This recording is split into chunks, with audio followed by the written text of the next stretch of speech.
చదవాలని ప్రేమతో మనం చేస్తూ ఉంటున్నాం. 9వ అధ్యాయం 6వ వచనం. ఏలనగా మనకు శిష్యుడైన మన కుమారుడు ఆయన భుజం మీద రాజ్యభారమును ఆశ్చర్యకరుడు ఆలోచనకర్త బలమైన దేవుడు అతనికి పేరు పెట్టబడును. దేవుడు ఈ లేఖన వాములు మనందరి కొరకై దీవించి ఆశీర్వదించును గాక. ప్రార్థన చేసుకుందాం. ప్రేమల తండ్రి, పరిశుద్ధ దేవ, పరలోక నా పరమ తండ్రి, చదివిన భావములు దీవించి ఆస్వాదించండి, విడిచి పంచిపెట్టలకు ఉదయించండి. నీ దాసులు బలహీనుడు గర్భలు క్షమించి బలపరిచి ఆత్మాభిషేకం చేత నింపి వాడుకుంటాండి. ఇంటి వారికి నాకు మాకు ప్రార్థనలకు కావాల్సిన నీ మాటలు దయచేయండి. కొద్దిసేపు నీ మాటలు ధ్యానించుకున్నట్టు ఉదయించేయండి.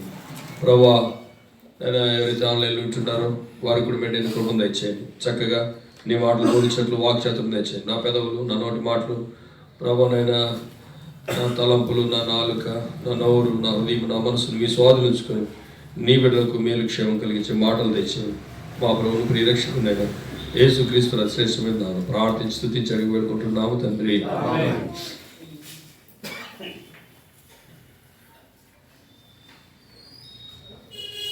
యెషయా గ్రంథం 9వ అధ్యాయం 6వ వచనం. ఏలైనగా మనకు శిశువు పుట్టెను, మనకు కుమారుడు అనుగ్రహించబడెను, ఆయన భుజం మీద రాజ్యభారం ఉండెను. ఆయన పేరేంటంటే ఆశ్చర్యకరుడు. యేసు క్రీస్తు ప్రభు వారు పుట్టక మునిపే, క్రీస్తుకు పూర్వం 600 సంవత్సరాల క్రితమే యెషయా అనే భక్తుడు యేసు క్రీస్తు ప్రభు వారికి ఏం పేరు పెట్టాలో ప్రవచిస్తూ వచ్చాడు. ఎందుకు ఈ ఆశ్చర్యకరుడు అనే పేరు పెట్టాలంటే యేసు ప్రభు యొక్క చేసే పనులు బట్టి ఆ పేరు పెట్టబడుతుందని యెషయా భక్తుడు ప్రవచించాడు. ఏంటి ఆయన చేసిన పని అంటే, భూమి మీద ఎన్నో అద్భుతాలు ఆశ్చర్యకార్యాలు చేశాడు.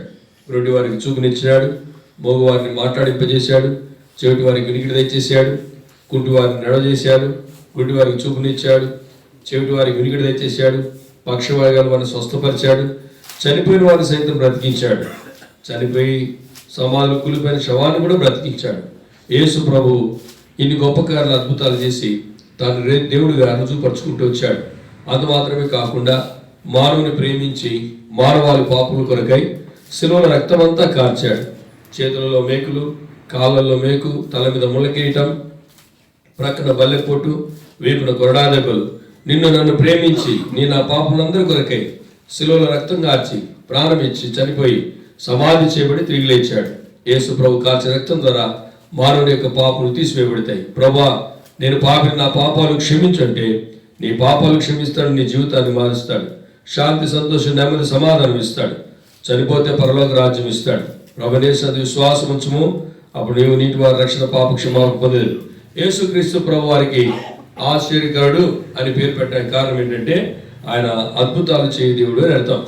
యేసు ప్రభు వారి భూమి మీద తాను 31 పరిచర్యను ఆరంభిస్తూ వచ్చాడు. తన పరిచర్యను ఏ విధంగా ఆరంభించాడంటే అద్భుతాలు చేస్తూ ఆరంభిస్తూ వచ్చాడు. యేసుక్రీస్తు ప్రభు వారు చేసిన మొట్టమొదటి ఆశ్చర్యకారం అద్భుతం ఏంటంటే యోహాను సువార్త 2వ అధ్యాయం 11వ వచనం. John gospel chapter 2 verse 11. యేసు ఈ మొదటి సూచక్రియను చేసి తన మహిమను బయలుపరచెను. యేసుక్రీస్తు ప్రభు వారు మొట్టమొదటి సూచక్రియ చేస్తూ వచ్చాడు, అద్భుతం చేస్తూ వచ్చినాడు. ఏంటి అద్భుతం అంటే నీటిని ద్రాక్షారసంగా మారుస్తూ వచ్చాడు. ఎక్కడ అంటే కానాను వివాహంలో యేసు ప్రభు వారు నీటిని ద్రాక్షారసంగా మార్చడానికి కారణం ఏంటి, లేదా ఎలా మారుస్తూ వచ్చాడు, ఆ యొక్క వివాహంలో ఎలా అద్భుతం జరిగింది అంటే మొదటి వారం అంతా మనం ధ్యానిస్తూ వచ్చాం. యేసు ప్రభును ఆయన శిష్యులను ఆ వివాహానికి ఆహ్వానించబడుతూ వచ్చారు. ఎవరింటిలో ఎవరి హృదయంలోకి యేసు ప్రభు వారిని ఆహ్వానిస్తారో వారి జీవితాల్లో దేవుడు అద్భుతాలు చేయవాడుగా ఉన్నాడు. అలాగే జక్క ఇంట్లో అద్భుతాలు చేశాడు, అధికారి ఇంట్లో అద్భుతాలు చేస్తూ వచ్చాడు, పేతురంత ఇంట్లో కూడా అద్భుతాలు చేస్తూ వచ్చాడు. ఆ తర్వాత అద్భుతాలు చేయడానికి యేసు ప్రభు వారు ఉపయోగించినటువంటి ఏంటంటే 6 రాతి బాణలు. ఈ రాతి బాణలు ఏంటంటే యూదుల శుద్ధీకరణ కొరకు ఉపయోగించే రాతి బాణలు. ఒక విధంగా చెప్పాలంటే అవి ఘనహీనమైనవి, ఒక విధంగా చెప్పాలంటే అవి తృణీకరించబడినవి. అలాంటి పాత్రలను ఘనమైన పాత్రలుగా చేయాలని ఆశిస్తూ వచ్చాడు. పాత్ర లేదా ఆ బాణ దేని గుర్తంటే మానవుని యొక్క శరీరానికి గుర్తుగా ఉన్నది. కనుక 6 రాతిబాణాల గురించి 2వ వారం మనం ధ్యానిస్తూ వచ్చాం. మొదటి రాతిబాణం ఏంటి? పనికి మాలిన రాతిబాణం. రెండవది ఎవరికి ఇష్టం లేని రాతిబాణం. మూడవది బలహీనమైన రాతిబాణం. నాలుగవది ఉగ్రత రాతిబాణ. ఐదవది ఘనహీనమైన రాతిబాణ. ఆరవది చివరిది మట్టి రాతిబాణ. ఇలాంటి రాతిబాణాలను దేవుడు ఘనమైన పాత్రలుగా చేయాలని ఆశించాడు. ఘనమైన పాత్రలుగా చేయబడాలంటే వాటిలో ఏం పోయాలి? నీళ్లు పోయాలి. నీళ్లు దేవుని వాక్యానికి సాదృశ్యంగా ఉంటూ వచ్చినాయి. నీటి గురించి మనం గత వారంలో ధ్యానిస్తూ వచ్చాం. ఆ నీటి తర్వాత ఆ నీళ్లతో ఏం చేయాలి? ఆ బాణాలు అంటే నీళ్లు పోయడం కాదు, నీళ్ళతో ఏం చేయాలా? నింపాలి. నింపబడుట అనేది గత వారం మనం ధ్యానిస్తూ వచ్చాం. ఎన్ని వారాలు అయిపోయినాయి? ఇప్పుడు 4 అయిపోయినాయా? 5వ వారం. ఇప్పుడు ప్రభు అన్నాడు, నింపిన తర్వాత ఏం చేశాడు? నింపుడని చెప్పాను. ప్రభువు చెప్పింది చెప్పాను అంటే యేసు ప్రభు స్వయాన్ని చెప్పాడు. గతిలో మనం ధ్యానిస్తూ వచ్చినాం. చెప్పాను అంటే అర్థం ఏంటి? చెప్పిన వెంటనే ఏం చేయాలి? విధేయత చూపాలి. రెండోది చెప్పనిది చేయకూడదు, చేయొద్దనింది అసలే చేయకూడదు. అర్థమవుతుందా? అది చెప్పాను అంటే వినరు. యేసుక్రీస్తు ప్రభు వారి జీవితాలు అంటే అది పాత నిబంధనలు గతిలో చెప్తా వచ్చా.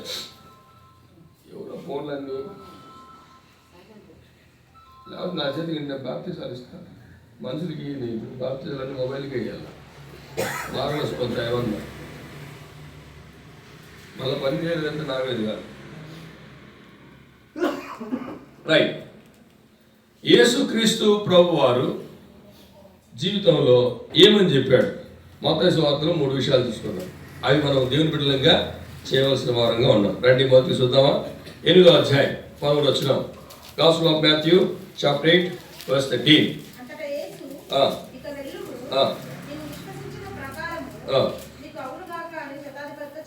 శతాధిపతి ఏమని చెప్పినాడు? నువ్వు వెళ్ళు. ఎందుకు వెళ్ళమన్నాడు? ఎందుకు వెళ్ళమన్నాడు?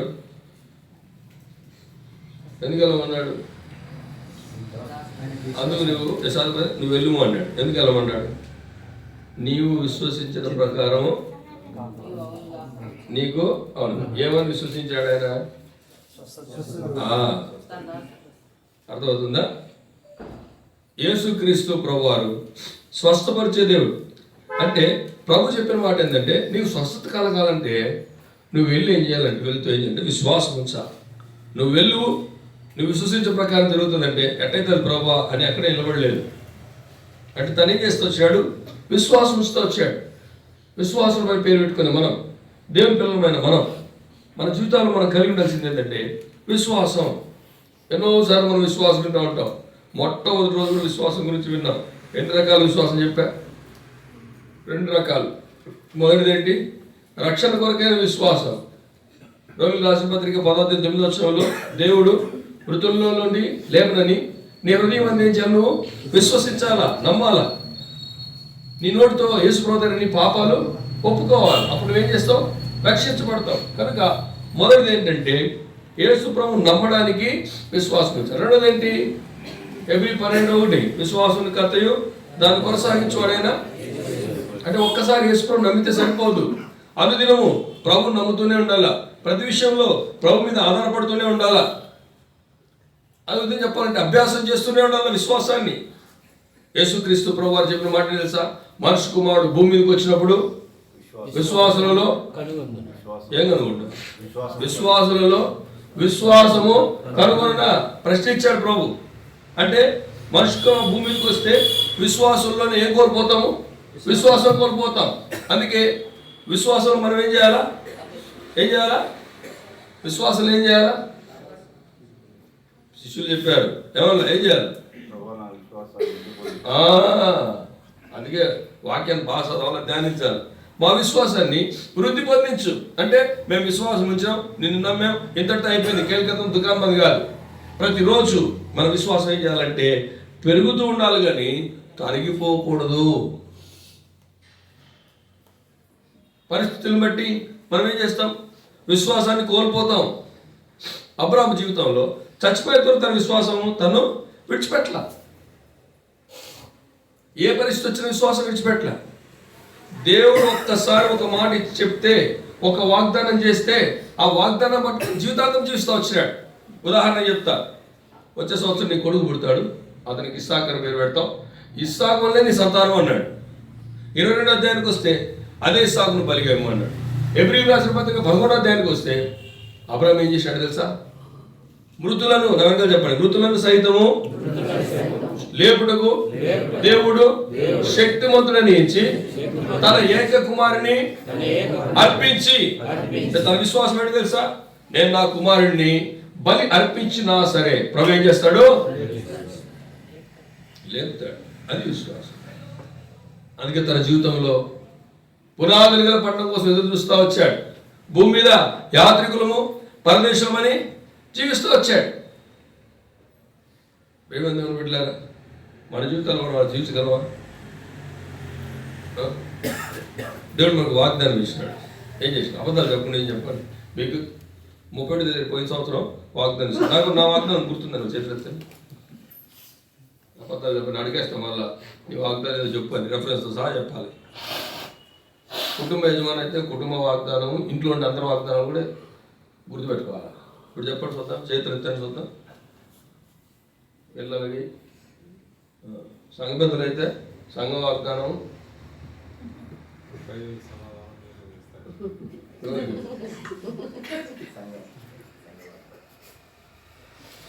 సేవకుడు అయితే విశ్వనాథాన్ని గుర్తుపెట్టుకున్నాను. ఇంకా అంతే, నాకే ఈ దండం పెడతాను. మరి నేనే పెట్టుకున్నాను. ఇప్పుడు 60 కుటుంబాలు దర్శించాం. 60 కుటుంబాలు 60 వాగ్దానాలు గుర్తుపెట్టుకుంటే నా జీవితం దాన్ని అయిపోతుంది. ఆ గుర్తుపెట్టుకోగానే వాక్యం అంతా రాసుకుంటా ఉంటా. వాక్యం కూడా అయిపోద్ది అంట. సరిపోయాడు. నిజమే, ప్రిపేర్ అయినట్లు. అట్లా ఈ సంవత్సరం అందరూ ఇంకా బైహార్ట్ చేయండి, చూడాలి. అది చూడ, ఆ వయసులో ఆశ ఉంది. ఆశ అన్నా లేదు మనకు. ఆశ ఉంటే నేను బాగురాను పౌడంగా ఒకసారి నేను ఇక్కడికి వచ్చిన కొత్తలో, నేను ఇక్కడికి వచ్చిన తర్వాత గుర్తుపెట్టి వచ్చింది. వస్తే నాకు అనంతపురం జిల్లా నుంచి ఒక ఫోన్ చేశాను, మాకు మంచి స్పీకర్ సెట్ చేయను, మంచి స్పీకర్ సెట్ చేయను అన్నాడు. మంచి స్పీకర్లో బాయ్ అన్నాను నేను. అంటే లేదు చూడండి అంటే, ఎవరున్నారన్నా చూద్దామని అంటే, ఒకసారి ఒక ఆయన వచ్చాడు హైదరాబాద్ నుంచి, ఆయన పేరు బాబురావు, మాకు ఆయన పంపి అన్నాడు. ఆయన నంబర్ ఉందా అంటే ఉంది అన్నాడు. కడతా ఇప్పుడే చేస్తానని చెప్పి తీసుకొని కొడితే ఈ బాబురావు వచ్చింది. ఈ బాబురావు ఇదేంది బాబురావు అంటే ఫోన్ చేశాను. నువ్వేం పేరు చెప్పావు అన్న. బాబురావు. ఆయన ఎవరు కాదు, మా సంఘ పెద్ద అన్న. అవునా అన్న అన్నాడు. ఎందుకు మళ్ళీ అడిగారు అంటే వాక్యం చెప్తాను. అంటే వాక్యాన్ని నేర్చుకుంటారు, ఏమవుతుంది? వాక్యం ఎంత నేర్చుకుంటుంటే అంత అభివృద్ధి పొందుతాం మనం. కానీ చెప్పే మాట ఏంటంటే, వాక్యం నేర్చుకోవాలా, వాక్యం అనుసరించాలా, వాక్యం వినాలా, వాక్యాన్ని రాసుకోవాలా, వాక్య ప్రకారం జీవించాలా, వాక్యాన్ని బోధించాలా. ప్రభు మా విశ్వాసాన్ని వృద్ధి పొందించు అంటే ఏమవుతుంది? ఏమని అర్థము? రోజు రోజుకు విశ్వాసం ఏమవుతుంది? వృద్ధి చెందదు కాదు, అక్కడే ఉంటుంది. మనం ఎట్లుంటుంది? అబ్బా దేవుడు అంత అద్భుతం చేసాడు బ్రదర్, నిజం బ్రదర్, అసలు ఉద్యోగం రాదనుకున్నాం, ఉద్యోగం వచ్చేసింది బ్రదర్ అని సంకలకి రాసుకుంటారు. 2-3 సంవత్సరాల తర్వాత ఏం ఉద్యోగం బ్రదర్ చచ్చిపోతాను చేయలేక. మరి ఉద్యోగం రాకముందేమో ఉద్యోగం కావాలంటే ఉద్యోగం వస్తాయంటే ప్రభు అద్భుతం చేసినాడంటే 3 సంవత్సరాలు అయితే విసుకొస్తానంటే ఏం ఉద్యోగం బ్రదర్ అంటే ఉద్యోగం రాకమునికి విశ్వాసం ఉంచినని ఆ ఉద్యోగం ఇస్తే ఆ ఉద్యోగంలో అభివృద్ధి పొంది సంతోషించట్లా. ఇంకా కొంచెం కావాలా, ఇంకేదానికి మనం ఇంకో కంపెనీ మారుదాం, ప్యాకేజ్ మారిస్తారు కదా, అందుకనే మనిషి ఉద్యోగం లేదా మంచిదే.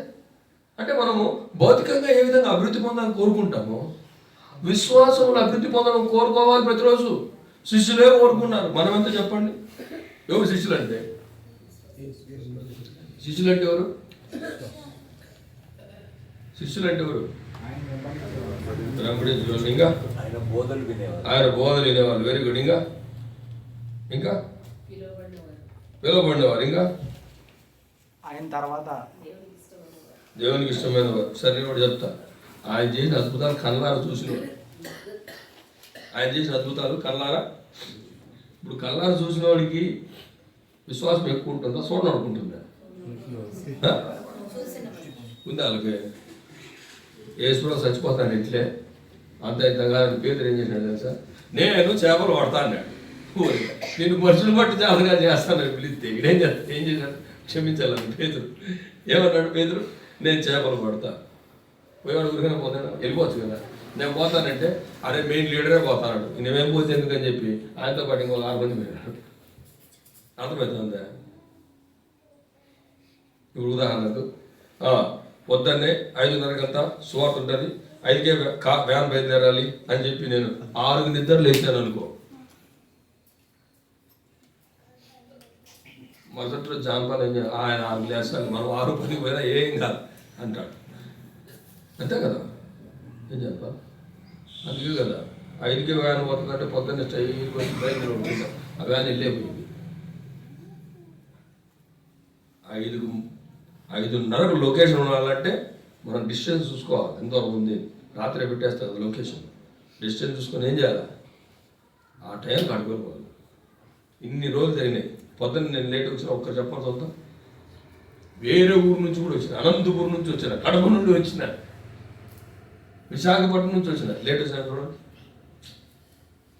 అవసరమైతే ఆబ్సెంట్ అయితే కానీ లేట్ రాదు. అంటే ఆబ్సెంట్ అయితే ఆపితే అదే పనికి ఆబ్సెంట్ అవ్వలేదు, ట్రైన్ లేక. అర్థమవుతుందా? అంటే అర్థం ఏంటి? ఏంటర్థం? నేను ఇంజన్ కరెక్ట్గా వెళ్ళాలి, నేను ఒక నడిపించే నాయకుడు కరెక్ట్గా వెళ్ళాలి. నేను సరిగా వెళ్ళకపోతే సమాజం అంతా ఏం నేర్చుకుంటుంది? ఇప్పుడు చూడండి, నేను 6:30కు ప్రార్థన చెప్తాను, అందరూ 7కి వస్తాను. ఎందుకు? 7కి స్టార్ట్ చేస్తాను, నేను 7కి వస్తాను. నేను 6:30కి స్టార్ట్ చేస్తే రోజుకు 6:30కి వస్తాను. నేను చేస్తాను. మా వాళ్ళ ఇందాక వచ్చింది ఏంటి యజమాని, బావా 6:30 7 అవుతుంది, ఎప్పుడు వచ్చేదంటే 7కి లేపా అని చెప్పాడు. వాడు 6:30కే పెట్టినట్టు పెడతాం అంతే. అందుకే అందరూ 7కే వస్తారు. నడిపించే నాయకుడు కరెక్ట్గా ఉంటే అది కరెక్ట్గా వెళ్తుంది. నడిపించే నాయకుడే ఎవరు? పేతురు. ఆయన ఏమన్నాడు? నేను చేపలు పట్టుకుపోతాను. మరి అద్భుతాలు ఆశ్చర్యకార్యాలు చేసిన దేవుణ్ణి కళ్ళారు చూసినాడు. ఇంకా తోమ ఏమన్నాడు తెలుసా? మళ్ళీ కనిపించినాడు, నేను ఆయన గాయాలు ఏలు పెట్టాలి. మరి ఈయన విశ్వాసం ఏమైంది? అర్థమవుతుందా? అందుకనే ప్రభు శిష్యులు ఏమంటే, ప్రభు మా విశ్వాసాన్ని, మన జీవితాల్లో మనం కూడా ఏం చేయాలా? మా విశ్వాసం ప్రతిరోజు ప్రార్థన, ప్రభా నేను విశ్వాసంలో నీరు గట్టిపోయేవాడు, విశ్వాసంలో నుంచి అభివృద్ధి చేయి, సావైనా విశ్వాసం ఉంచాలి. యేసుక్రీస్తు ప్రభువారు విశ్వాసం గురించి మనం బోధించడం నాకు ఈ మాట గుర్తొస్తుంది. యేసుక్రీస్తు ప్రభువారు జన్మించక మునుపు, క్రీస్తు పూర్వమే విశ్వాసమును ఎలా చేయాలి, ఎలా విశ్వాసం నడుచుకోవాలనేది ప్రభు ఇశ్రాయేలు నేర్పించారు. ఉదాహరణ చెప్తాను. ఇశ్రాయేలీలు ఎర్ర సముద్రం దగ్గరికి వచ్చారు. ఎక్కడికి వచ్చారు? అప్పుడు ప్రభు ఏమన్నాడంటే, మోషే ఇంకెందుకు సాగిలు పడతావు, ఇంకెందుకు మోకరిస్తావు, నువ్వు లేచి నీ కర్రను చాపు అన్నాడు.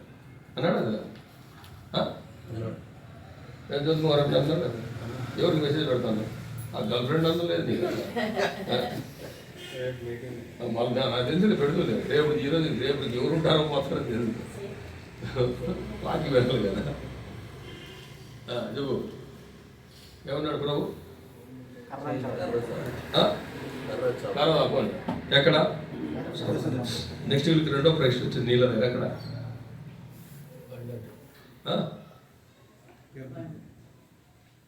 యోర్దాను. Very good. సముద్రం దాటడం కష్టమా, నది దాటడం కష్టమా? కదా. సముద్రం దగ్గర ఏమన్నాడు ప్రభు? కదా అన్నాడు. యోర్దాను దగ్గర పోతే ఇప్పుడు ఏమన్నాడు ప్రభు? పట్టాలు కాలు పెట్టమన్నాడు. అంటే అర్థం ఏంటి? నీ విశ్వాసం అక్కడ పరీక్ష. కొత్తగా రక్షణ పొందితే అద్భుతాలు వెంటనే వేస్తాడు, గుర్తుపెట్టుకో. ప్రభు దగ్గర నువ్వు ఆకర్షించబడ్డానికి నీ నమ్మకాన్ని బట్టి, నీ విశ్వాసాన్ని బట్టి వెంటనే స్వస్థత కూడా కలుగుతుంది. తర్వాత ఏందన్నా ఫస్ట్ ఏం చేస్తారు? ప్రభు నమ్మకం రక్షణ పొందకూడదు, అనారోగ్యం బాగా యేసుప్రభు నమ్ముకుంటే బాగా అవుతుందని చెప్పారు, రోగాలు పోతాయని చెప్పారు. ప్రభు నమ్ముకున్నారు, బాగా అయిపోయింది. ఒక 5 ఏళ్ళు 10 ఏళ్ళు అయిపోయింది, మళ్ళా జబ్బు చేసింది, ఇది బాగా కావట్లే. ఏంది నేను అసలు బాగా కావట్లే, ఎంతమంది ప్రార్థన చేస్తున్నా. మరి ఆ రోజు నువ్వు సాక్ష్యం చెప్పినావు కదా, ఏమని? ప్రభు నాకు స్వస్థత ఇచ్చినాడు. మరి ఈరోజు ఎందుకు? నీ విశ్వాసానికి పరీక్ష. నువ్వు కాలు పెట్టాలా, నువ్వు కాలు పెడితేనే నీళ్ళు ఆగేది. అంతకుముందు కాలు పెట్టకముందే. ఎందుకు? They are born babies when they came out from Egypt. అర్థమైందా? They are called new born babies. కొత్తగా రక్షణ పొందిన వారు లాగా. అంతేనా కాదా? ఇంకా అప్పటికి బ్యాప్టిజమే కాదు వాళ్ళకి. ప్రభు అంటే అద్భుతాలు చేశాడు. ఓ సంతోషంతో వచ్చారు. ఎర్ర సముద్రం వచ్చింది, భయపడిపోయారు. ప్రభు అద్భుతం చేశాడు. ఎవరిదాన్ని వస్తే ప్రభు అన్నాడు అద్భుతం చేయడం కాదు, వాళ్ళు కాలు పెట్టండి. ఎవరు కాలు పెట్టాలి ఫస్ట్? యాజకులు. అగ్ని పరీక్ష ఎవరికి? ఈ పరీక్ష ఎవరికి? అంటే యాజకులు అంటే అర్థం ఏంటి? నడిపించే వాళ్ళు. అంటే నడిపించే వాళ్ళలో విశ్వాసం లేకపోతే ఇశ్రాయేలుకి ఎవరు? ఉదాహరణకి నేను చెప్తాను, మీకు బాగా అర్థమని చెప్తా. నాకేదైనా ఒక వస్తువు అవసరమైంది అనుకున్నా. నాకు కూర్చున్నాను, అంత నిద్ర వస్తుందా? నీకన్నా చిన్నపిల్లలు మేలుకున్నారు, సిగ్గులే నీకు. సరే కూర్చో, సిట్రెట్.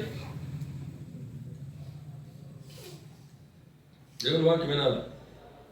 సైతాన్ని పడుతుంది నిద్రపోతే. సైతాన్ని నిద్రపోమని చెప్పేది. ఏం చెప్తున్నా? నాకు ఒక వస్తువు కావాలా, అది వచ్చాయి. నాకు డబ్బులు లేవు. నేనేం చేయాలా? జోషాన్ని మంచి కోటీసుడు అని చెప్పి ఏం చేయాలా? జోషాన్ని అడగలనా? ఒకవేళ అడిగాను అనుకో, మొహమాటం ఇస్తే ఇచ్చా, నా మీద నమ్మకం లేకపోతే నేను ఇస్తాడా లేదా అని డౌట్ ఉంటే బ్రదర్ అడ్వాన్స్ ఇచ్చేదా బ్రదర్? కారు కొన్నాడు అనుకో, మళ్ళీ రెండోసారి అడుగుతారా? సరే ఏటకేళ్ళకు అవసరమైంది అడిగాను, ఇచ్చాడు అనుకుందాం. అదే జోషి అన్నకి ఏదన్నా అవసరం వచ్చింది, ఎంత కోటీసులకైనా అవసరం వస్తా రాదా?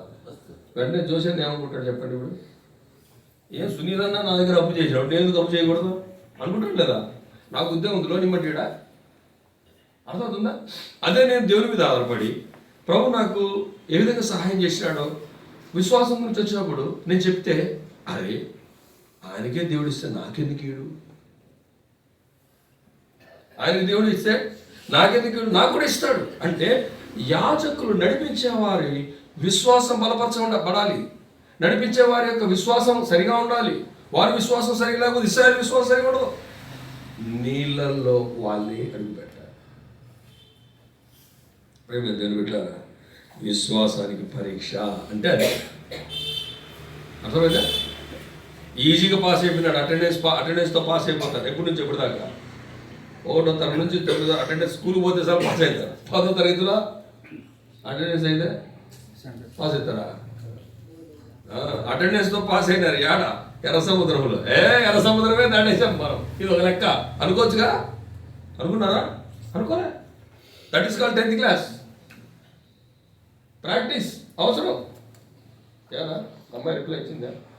వాక్యం విను. నిన్ను చూస్తాను రా అందుకు. చూడు మా అక్క అంటాడు, యా ఎక్కువ 1 అక్క 2 అక్క. అర్థమవుతుందని చెప్పేది.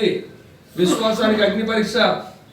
దేవుని బిడ్డలుగా మన జీవితాల్లో రక్షణ పొందిన మనం, మారుమనసు పొందిన మనం, పాపక్షమాపణ పొందిన మనం, దేవుని పరిచయం చేసే మనం, దేవుని సన్నిధిలో బలంలో పాల్పొందే మనం, వాక్యోపదేశకులమైన మనం, మన విశ్వాసంలో మనం అభివృద్ధి పొందాలి. ప్రభు అన్నాడు, నీ విశ్వాస ప్రకారం నువ్వు వెళ్ళు. ఎట్ట పోవాలా? విశ్వాసంతో. ఒకవేళ వెళ్తున్నప్పుడు ఇతనికి ఒక డౌట్ వచ్చింది అనుకో, ఏమని? అసలు యేసులో చెప్పి జరుగుతుందంటావా, జరిగింటుందా అని డౌట్ వచ్చింది అనుకో, జరుగుతుందా? జరగదు. ఎందుకు జరగదు? వారి అవిశ్వాసం చేత దేవుడు అక్కడ ఏం చేయలే? అద్భుతాలు చేయలే. అర్థమవుతుందా? తన జీవితంలో ప్రభు చెప్పాడు, వెళ్ళాడు. ఎట్ట వెళ్ళాడు? విశ్వాసం. మన జీవితాల్లో, మన యాత్ర జీవితం ఎలా కొనసాగించాలంటే విశ్వాసం. ఇది మనం 2 చూద్దామా? 9వ అధ్యాయం, మత్తయి సువార్త 9వ అధ్యాయం 2వ వచనం. ఇదిగో జనులు పక్షవాయువుతో మంచము పట్టి ఉన్న యొక్కని ఆయన యొద్దకు తీసుకొని వచ్చిరి. యేసు వారి విశ్వాసం చూసి, కుమారుడా ధైర్యముగా ఉండుము, నీ పాపములు క్షమింపబడి ఉన్నవని పక్షవాయువు గల వానితో చెప్పాడు. పక్షవాయువు గల వానికి ఏం చెప్పాడు? పాపాలు క్షమించబడ్డాయి. ఎలా పాపాలు క్షమించబడ్డాయి అంటే వారి విశ్వాసాన్ని చూసి. ఎవరి విశ్వాసం? ఎవరైతే నలుగురు మోసుకొని వచ్చారో వారి విశ్వాసం. అంటే వ్యక్తిగతంగా నీకు విశ్వాసం ఉండాలి. నీవు ప్రభు దగ్గరికి తీసుకొచ్చే వారికి విషయంలో వారికి కూడా విశ్వాసం. ఉదాహరణ, విశ్వాసం పొందిన నీవు అంతటా ఆగిపోకూడదు. దేవుడు నాకు చేశాడు, నాకు మేలు చేశాడు, నా జీవితాలు అద్భుతం చేశాడు, ఇప్పుడు నేను కూడా ఏం చేయాలా? ఇతరులను ప్రభు దగ్గర తీసుకెళ్తాను, వారికి కూడా దేవుడు చేస్తాడు అనే నమ్మకంతో తీసుకురా. ఉదాహరణ, అలా నువ్వు తీసుకొచ్చావు, నీకేమో అద్భుతం జరిగింది, వాళ్ళకేమో అద్భుతం జరగాల. ఏమో ప్లాన్ చేస్తారు మీరు? ఏం ప్లాన్ చేస్తారు? ఏదేం ప్రభావం నాకేమో వెంటనే ప్రార్థన ఇచ్చి జవాబు ఇచ్చేస్తూ నీకు కలుగును కాని అప్పంటివి, వాళ్ళకేమో జరగట్లే. వాళ్ళేమో ఏం దేవుడు అంటారు, ప్రభావ ఏదో ఒకటి చేయొచ్చు కదా నువ్వు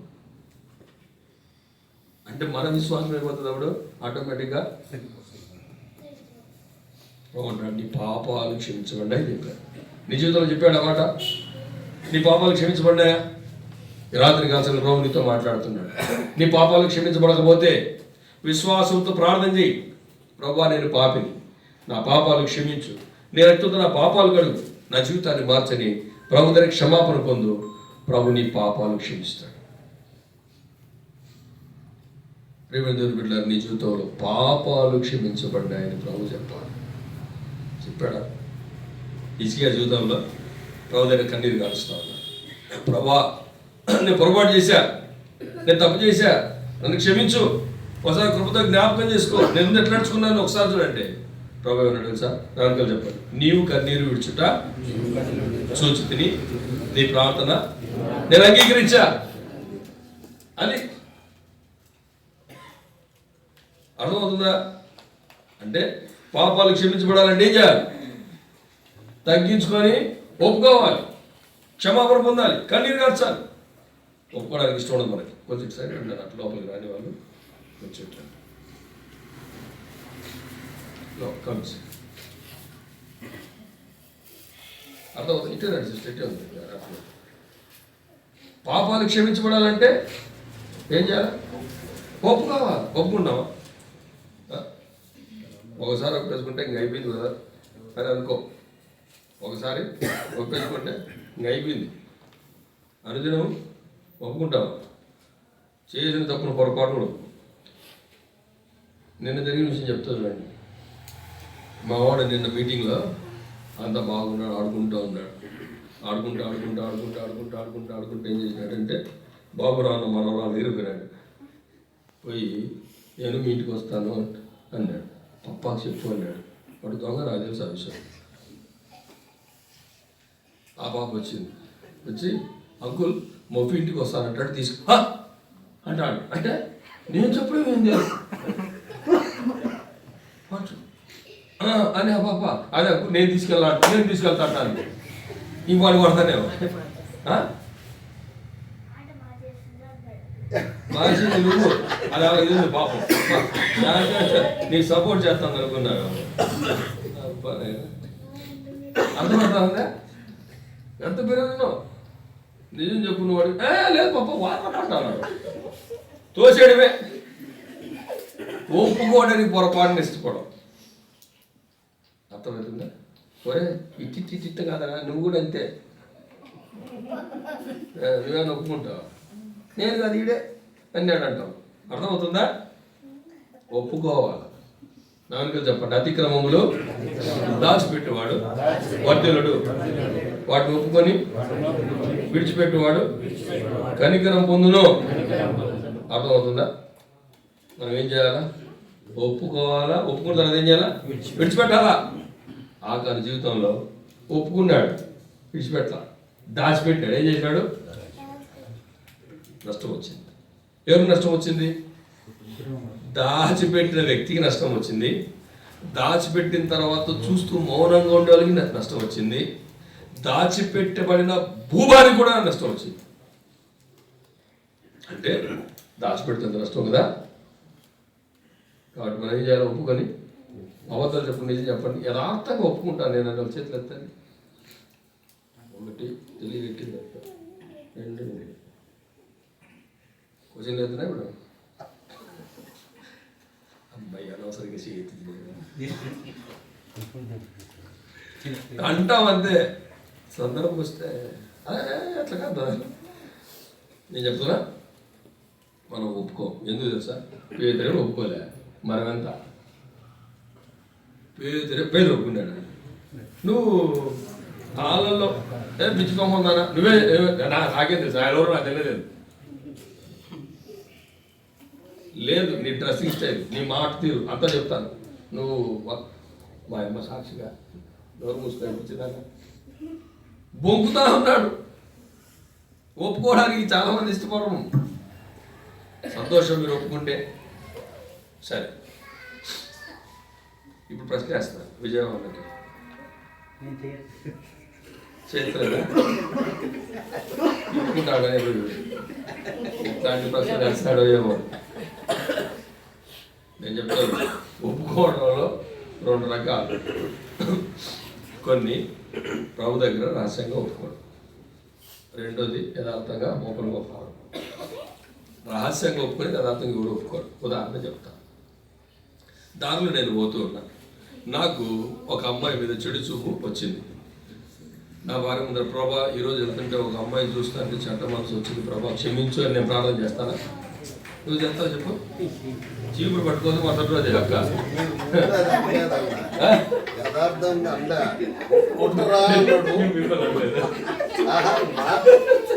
నేను చెప్తే అర్థమవుతుందా ఒప్పుకుంటాం అంటే ఒప్పుకుంటాం మనం యథార్థంగా ఒప్పుకుంటాం అది రహస్యంగా ఒప్పుకునేటివి రహస్యంగా ఒప్పుకుంటాం ఓపెన్గా ఒప్పుకునేటివి నేనే ఒప్పుకోను మీరు ఒప్పుకుంటారా ఇప్పుడు చెప్పండి యథార్థంగా ఒప్పుకుంటా చేతులు ఎత్తని చూద్దాం ఎవరు ఎత్తాను వెరీ గుడ్ ఎట్టకేలు ఒప్పుకోవాలి ఎట్టకేలకు ఒప్పుకోవాలి ఒప్పుకొని ఏం చేయాలా విడిచిపెట్టాలి మీకు ఎల్ఈఎఫ్ చర్చ్ గురించి అందరం తెలుసో తెలియదు నాకు తెలుసు నాకు ఒక మంచి స్నేహితుడు ఉన్నాడు ఎలిఫోన్లు చాలా బాగా ప్రార్థన చేస్తారు ఎంత ప్రేయర్ఫుల్ అంటే అంత ప్రేయర్ఫుల్ వాళ్ళు బ్యాప్టిజం ఇవ్వాలంటే ప్రారంభాన్ని వాళ్ళు వేసే ప్రశ్నలకు కానీ వాళ్ళు ఎట్లా ఒప్పిస్తారంటే పుట్టినప్పటి నుంచి ఇప్పటిదాకా నీకేమేమి జ్ఞాపకం ఉంటాయి అన్నీ ఒప్పుకోవాలి పొరపాటున వేడానికి షాపులో దొంగతనం చేస్తే ఆడి కూడా పోయి ఒప్పుకొని రావాలి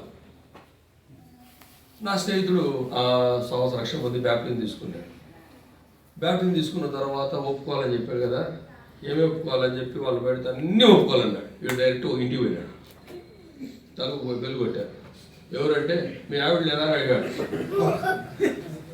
ఉంది నువ్వెవరు అంటే నేను మాట్లాడాలి కొంచెం అంటే సరే రా ఎవరంటే మీ ఫ్రెండ్ ఎవరు వచ్చినారంట అని పిలిచాడు పాప ఆమె గుండె వీడియోకి వచ్చాడు అది ఏం చెప్పంటే మరి ఏం లేదు పెళ్ళికి ముందు నేను అమ్మాయి ఇద్దరు ఇష్టపడినాము క్షమించు అన్నాడు నన్ను క్షమించు అన్నాడు విడాకులే విడిపోయారు అదే అంటే నువ్వు ఒప్పుకునేది ఒక కుటుంబానికి నష్టం తేవాలన్నా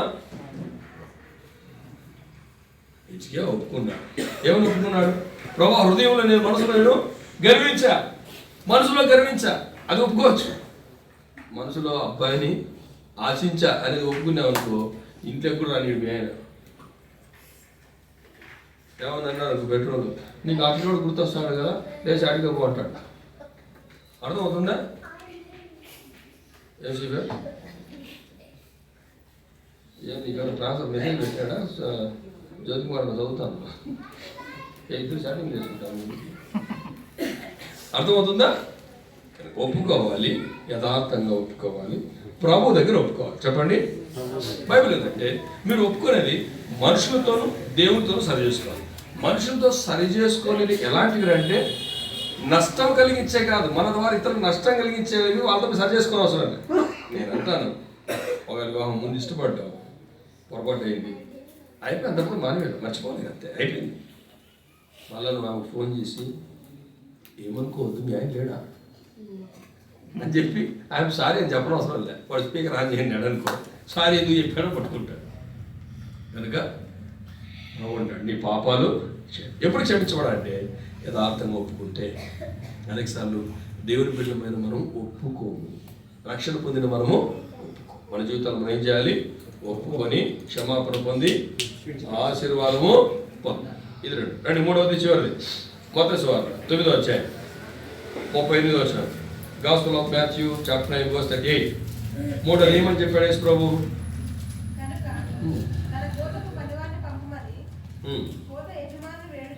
మూడోది ఏం చేయాలంటే వేడుకోమని చెప్పాడు. ఏం వేడుకోవాలా? ఏం వేడుకోవాలా? ప్రభా క్రిస్మస్ ఏమో అయిపోయింది, బట్టలు ఏమో తెచ్చినారు, 2 జతలు ఒకే రోజు తొలగేసిన, మళ్ళీ 31 వస్తాను, దానికి ఒక డ్రెస్ కావాలా, మళ్ళీ 1 తేదీ వస్తుంది, దానికి ఒక డ్రెస్ కావాలా అని అడగమనే? లేకపోతే ఎవరు అప్పిస్తారు డబ్బులు బట్టలు కొని ఎక్కినా?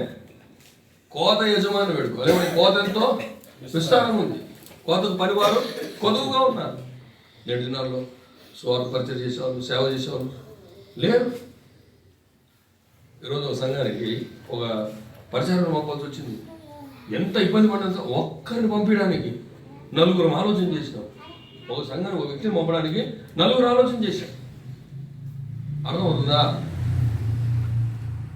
ప్రేమ దేవుని బిడ్డ మన జీవితాల్లో మనం జ్ఞాపకం చేసుకోవాల్సింది ఏంటంటే కోత యజమాని మనం పెట్టుకోవాలి.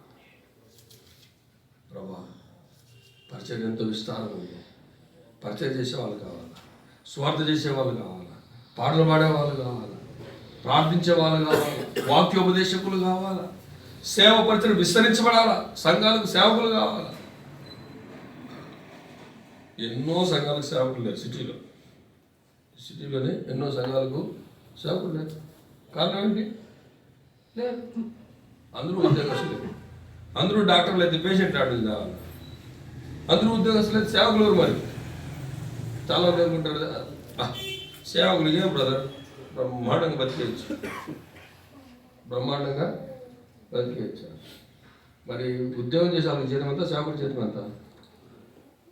వాళ్ళకి తక్కువ జీతమైన బాగా బతికేచ్చు బ్రదర్. మరి నువ్వు కూడా రావచ్చు కదా, నువ్వు కూడా నాకు తెలుస్తుంది. ఒక రాయి వేస్తా ఉంటుంది, అప్పుడు తెలుస్తుంది కదా. అనవసరంగా అంటారు, నిందలు మోపుతారు, అది భరించాలి. ఎంతమంది పాస్టర్స్ రోజు సేవకుల దినం ఉంది కదా, ఎంతమంది నాకు విషయం చెప్పిన చేతులు ఎత్తండి. నాకు తెలుసు 1 2 2 3 అనుకుంటా ఉన్నా 3. నువ్వు శ్రీకాకు కూడా చెప్పాను, మంచిది. సరే అంటే ఎందుకు చెప్పారు? ఎంత కష్టపడతానని కదా. నేను ఒక 10,000 ఇచ్చిన నాకు చేతులు ఎత్తండి. ఇప్పుడు 10 వద్దులు 5,000 ఇచ్చిన నాకు చేతులు ఎత్తండి చూద్దాం. విషయం చెప్పమంటే బ్రహ్మాండం చెప్తాం. ఎందుకు? మొబైల్ ఫ్రీగా ఉంది కదా, మరి కష్టపడతాను కదా, అందుకే కదా. మరి నేను విశేషం చెప్పాలా, నాకు ఆ పంచాయతీ లేదని కూర్చున్నాడు అంతేనా? నేను చెప్పండి రైట్, అర్థమవుతుందా? అంటే నేను చెప్పేది ఇవ్వాలని కాదు చెప్పడం. అంటే సేవలు ఎన్ని కష్టాలు పరుస్తాం. జ్యోతికుమార్ అన్న పాస్టర్స్ రోజు కాదు కానీ నెలకు ఒకసారైనా పెడతాడు ఆ పిక్చర్ ఒకటి. ఏంటంటే ఆ కథలు అన్నీ పొడిచింటారు సేవకులు, అది పెడతారు. అది పెట్టి కింద ఇంకా ఇద్దరు చాట పాడతారు, రాస్తారు. ఆయనకి అంత ఓపిక, ఆయనకి ఎందుకు పాపం టైపింగ్ చేయడం చాలా ఇష్టం. ఎవరైనా టైపిస్టింగ్ అంతా ఉద్యోగం ఇప్పిస్తాను, ఏదో అనిపిస్తాను, చేస్తూనే ఉంటాడు, రాస్తాడు. నేను చదివే కోరుకుంటాను. దాంట్లో ఎన్ని వర్డ్స్ ఉంటాయి తెలుసా? నిజం చెప్తుంది, ఎంత వాల్యుబుల్ వర్డ్స్ రాస్తాడు. మరి ఎంత అర్థం చేసుకున్నాడే? ఇంగ్లీష్ మీడియం తెలుగు మీడియం కాదు. అంటే సేవకుడు ఎన్ని బాధలు పడతాడు అనేది ఎక్స్పీరియన్స్. మరి సేవకుని ఎప్పుడైనా బాధ పెట్టినావా? ఏం చెప్పు, మస్తు సార్లు అంట. నన్నేమో లేదంటే డేవిడ్ వరకు మాత్రం బాధ పెట్టింటాడు. సంతకాలు పెట్టావు కదా వాళ్ళు, పెట్టడమేంది పెడతావా లేదా నన్నంతా పెట్టించుకొచ్చింది. అది దాంతో బాధ పెట్టడం అర్థమైందా? మరి సేవలు నిన్ను బాధలు పడతారని చెప్పి మనమే సంతకాలు పెట్టిస్తే ఇంకా బాధ పెడితే అర్థమవుతుందా? పెట్టుకో. మనం సేవకులు, మనం సేవకులు లేపమని ప్రార్థన చేయాలి. సేవకులు అనేక మంది కావాలని కోత యజమానిని ఈరోజు నుంచి ప్రార్థన చేస్తాం. ప్రభా నూతన సంవత్సరం వస్తాను, సియోనులో రక్షణ పొంది మారుమోసి పొందిన వాళ్ళు కనీసం ఎంతమంది? 5 మంది అంట. మన ఆశలు అన్ని ఇట్లా 5 కాదు 500 మంది అనాలా? ఆమె ఎవరు చెప్పరు, అది అయ్యేది లేదా ఇది పోయేది లేదన్నట్లు. లేదన్న మన దగ్గర ఉన్నది స్ట్రెంత్ తక్కువ. అందుకే 40,000 పోయినా అంతే ఉండేది తక్కువ. ఆ బ్యాప్టిస్ట్ వాళ్ళు మేము 2,000 అయినానంట. మన దగ్గర 30 మంది, మన దగ్గర 30 మంది, మన దగ్గర 100 మంది ఉన్నారు. ఈరోజు మన దగ్గర 250 మంది, వాళ్ళు 2,000 మంది ఉన్నారు. మరి ఆ సహవాసం అభివృద్ధి పొంది నాకు అర్థం కావట్లేదు. ఎందుకు కాలేమని మనం అంతా దేన్ని చూస్తున్నాం? పరిస్థితులను చూస్తున్నాం, ప్రార్థన చేయట్లా. ఇదేంటి ప్రభా, మా మందిరం మొత్తం అందరూ సేవలు అయినా పర్వాలా, పరిచయం జరగాలంతే, 20-30 సంఘాలు స్థాపించబడాలంతే. ఈ ఆశ లేదు మనకు. ఈ వారం నాకు పాటలు వెళ్ళావు కదా, ఒకవేళ వాళ్ళకి లేకపోయినా ఏమన్నా నీకు పాటలకి లేదే, వీళ్ళు ఊరుగానే ఉండరు, కూర్చుతారు పోయి అవును కదా అని వీళ్ళకి. నేను చెప్తా కదా, నా భార్య నేను 3 సార్లు తిడతాంటే కానీ పట్టించుకోదు పాపం, మంచిది. ఏం నా కన్ను అట్లా ఉన్నాడంటే ఇంకా అయిపోయా. అర్థమవుతుందా? గుర్తుపెట్టుకో, కోత యజమాని ఏం చేయాలా? వేడుకోవాలి, ఎంకరేజ్ చేయాలి, తొక్కకూడదు. మనకు తొక్కడం బాగా ఇష్టం. ఒకటి పైకి రాని మనం, నేను, నా కుటుంబం, నా పిల్లలు, మేమే ఉండాలా. ఏమైతే కొంత సస్తే టార్గెట్ పెట్టుకోవాలి. ప్రతి విశ్వాసం టార్గెట్ పెట్టుకోవాలి. ఏమని? నా ద్వారా నూతన సంవత్సరం వస్తుంది, సంవత్సరానికి ఒకరన్నా రక్షణ పొందాలా, నా ద్వారా ఒకరిని ఆత్మీయంగా మేలుక్షేమం పొందాలా, నా ద్వారా ఒకరిని ఆత్మీయంగా కట్టబడాలా, నా ద్వారా ఒక కుటుంబం అన్న పురుకొల్పబడాలా, నా ద్వారా ఒక్కరైనా సేవకు రావాలి. ఆమేన్. నేను చెప్తే వినాలి. అర్థమైందా? ఇప్పుడు కొత్త సంవత్సరం వస్తుంది, తీర్మానం చేద్దాం. ఇప్పుడు ఇక్కడ మనం ఎంతమంది ఉన్నాం? ఒక 50-60 మంది ఉందాం అనుకుందాం. ఇప్పుడు ఈ 60 మంది ఈ 5 తీర్మానాలు చేస్తే వచ్చే సంవత్సరం ఇయడానికి ఎంతమంది వస్తారు? అయిపోయారు, సంవత్సరానికి అయిపోయారు. అర్థమవుతుందా? మరి నువ్వు చేయకూడదు. మనం ప్రభు మనకు, మీకు తెలుసా, బిజినెస్ చేసే టార్గెట్స్ ఇస్తారు, అవునా?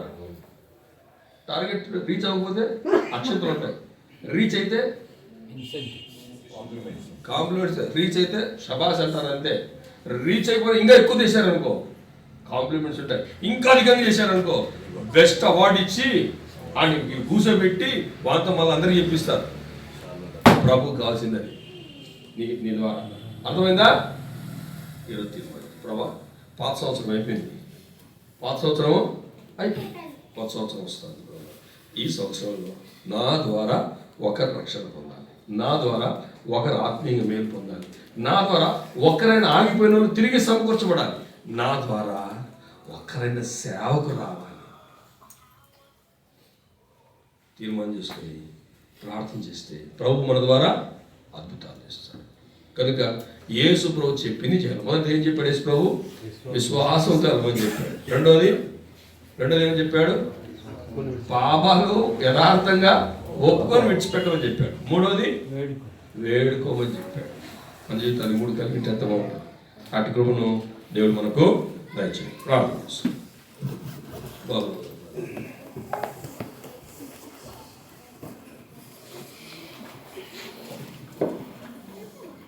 ప్రార్థించుకుంటా